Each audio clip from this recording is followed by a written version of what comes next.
coronavirus aurait-il été créé volontairement par l'Institut Pasteur? Dans une vidéo diffusée sur Facebook le 18 mars dernier, partagée plus de 100 000 fois et vue plus de 3 millions de fois en l'espace de 6 heures, un internaute affirme face caméra et documents à l'appui, que le Covid-19 aurait été breveté et créé par l'Institut français. Voilà une autre vérité qu'on nous cache concernant le fameux coronavirus, affirme ce dernier.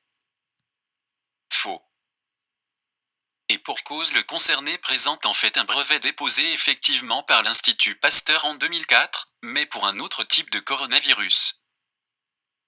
Contacté par Factuel AFP, Olivier Schwartz, directeur de l'unité virus et immunité à l'Institut Pasteur, indique que le brevet de P1 694 829 B1 est authentique et disponible ici.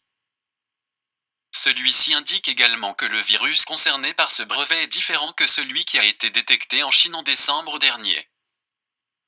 Il n'existe pas de brevet pour un virus. Autre point technique. Selon le directeur, on ne brevette pas un virus, mais une séquence de virus. La séquence de souche concernée par ce brevet a donc bel et bien été déposée par l'Institut Pasteur, mais celui-ci entre directement en lien avec un autre coronavirus qui a touché près de 8000 personnes dans 30 pays différents entre 2002 et 2003, et qui a fait près de 700 morts, selon les chiffres de l'Organisation mondiale de la santé. Il n'y a pas un coronavirus, il y en a au moins 7, et donc ce dépôt de séquence correspondait à l'épidémie en 2003, c'est un cousin du virus qui fait l'objet de l'épidémie actuellement, précise Olivier Schwartz. Le virus assimilé au Covid-19 et celui à l'origine du syndrome respiratoire aigu sévère, SRAS, sont génétiquement liés mais ils sont différents, explique de son côté le site de l'Organisation mondiale de la santé, OMS.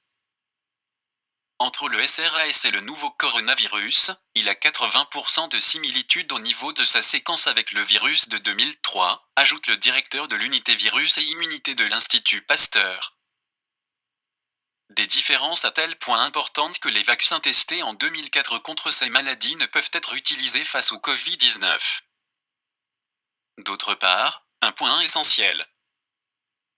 Comme l'explique Factuel AFP, un brevet déposé sur la séquence d'un virus ne veut en aucun cas dire que le virus en question a été créé, contrairement à ce qu'affirme l'internaute dans sa vidéo.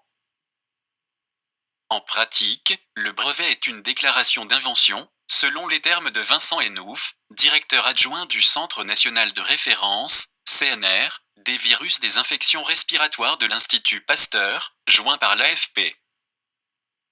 Dans ce cas de figure, l'inventeur est la personne qui a découvert la séquence d'un virus.